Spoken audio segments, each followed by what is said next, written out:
So for the first time in history, Americans have stopped watching NBC, CBS TV, and ABC. Okay, that's network TV.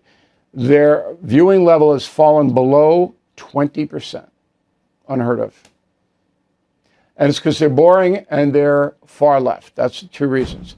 In a move that sent shockwaves through late-night television, Stephen Colbert has lifted the veil on the true forces behind CBS's decision to end The Late Show. Though the network's public rationale centered on finances, Colbert's behind-the-scenes revelations paint a far more intricate picture of creative battles, corporate power plays, and programming strategy shifts. Join us as we peel back the curtain to uncover the real reason his reign on late night came to an end. The bombshell announcement that shattered late night. Oh, hey, everybody. We got a great show for you tonight. Senator Adam Schiff was my guest. We harmonized on 7 Bridges Road. What a voice. I cried. But before we start the show, I want to let you know something that I found out just last night. Next year will be our last season. The network will be ending The Late Show in May. And the Ed Sullivan Theater had witnessed countless historic moments throughout its storied existence, but few carried the emotional weight of July 17th, 2024. Stephen Colbert strode onto the familiar stage where he had delivered 9 years of sharp-witted comedy, greeted by the usual enthusiastic cheers from his devoted audience.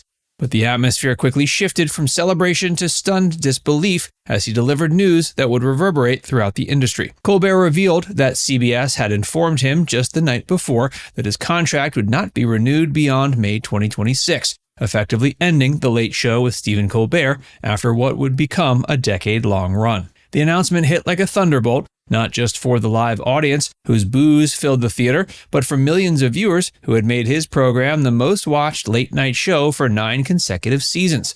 The host's visible emotion, as he processed the decision in real time, created an unprecedented moment of vulnerability, rarely seen in the polished world of network television.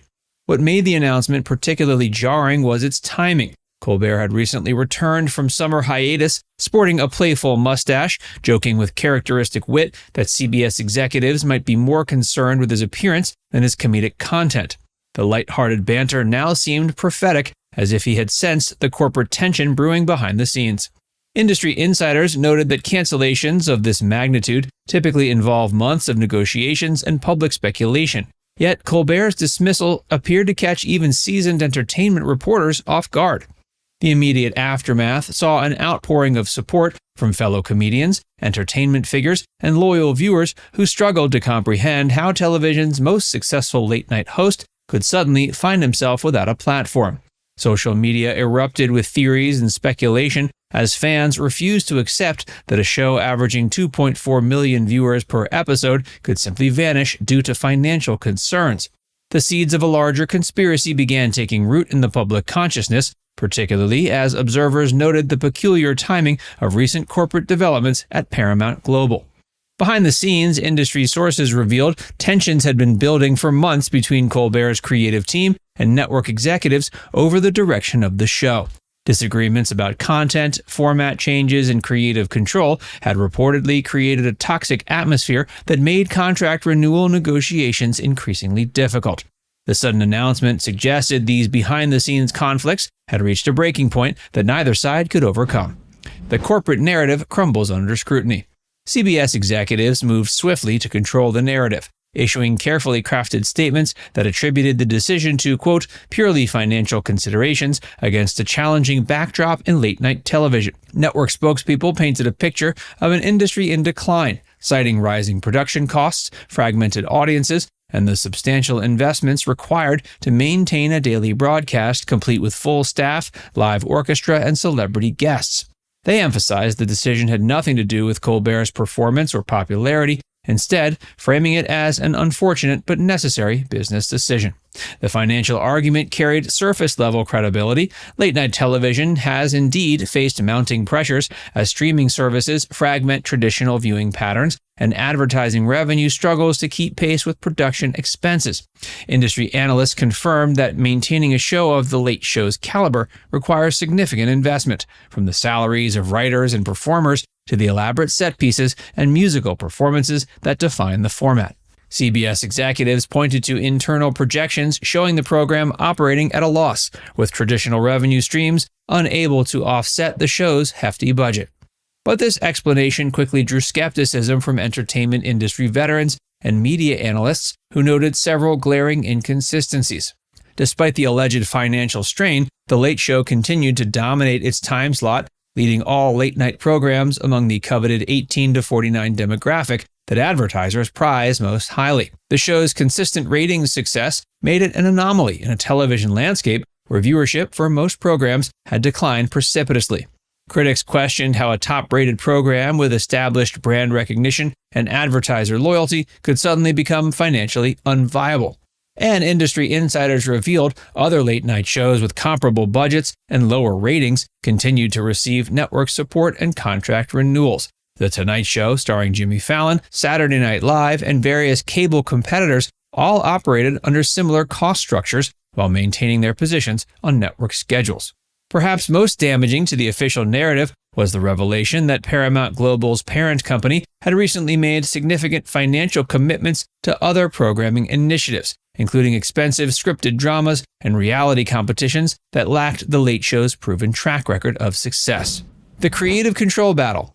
What CBS executives failed to mention in their public statements was the escalating war over creative control that's been raging behind the scenes for more than 2 years. Sources close to production revealed that network executives had grown increasingly uncomfortable with Colbert's autonomous approach to show content, particularly his tendency to make last-minute changes to monologues and guest segments without consulting corporate oversight. The conflict intensified when CBS tried to impose new content review processes that would require advance approval for controversial topics or unexpected guest appearances. Colbert, who had built his reputation on spontaneous wit and timely commentary, viewed these restrictions as fundamental violations of his creative integrity. Behind closed doors, Colbert had reportedly threatened to walk away from his contract multiple times over creative interference issues.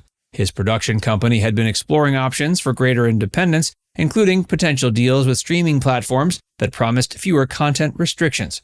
CBS executives, meanwhile, grew frustrated with what they saw as an increasingly unmanageable star who refused to acknowledge corporate hierarchy and business realities.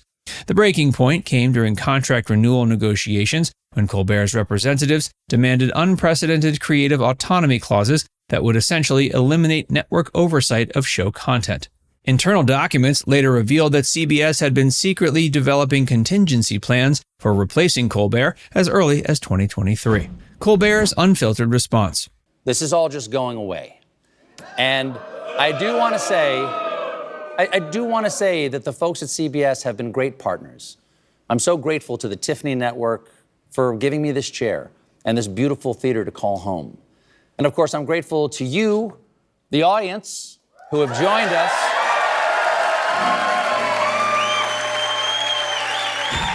Following the cancellation announcement, Stephen Colbert underwent a remarkable transformation from diplomatic corporate employee to uncompromising industry critic willing to expose the behind-the-scenes machinations that led to his departure. In his first broadcast since learning of CBS's decision, he delivered what many observers saw as the most candid monologue of his career. The centerpiece of his response was a systematic breakdown of the contradictions in CBS's public explanation for the cancellation. He directly challenged the network's financial rationale by highlighting his show's consistent ratings dominance and strong advertiser support. The response from Colbert's comedy peers was swift and unanimous. Late-night host Jimmy Kimmel, Seth Meyers, and others devoted segments of their own shows to defend Colbert and share their own experiences with network interference and corporate pressure. Now it's time to hear from you. What do you think about the cancellation of Stephen Colbert's show? Let us know in the comments section below.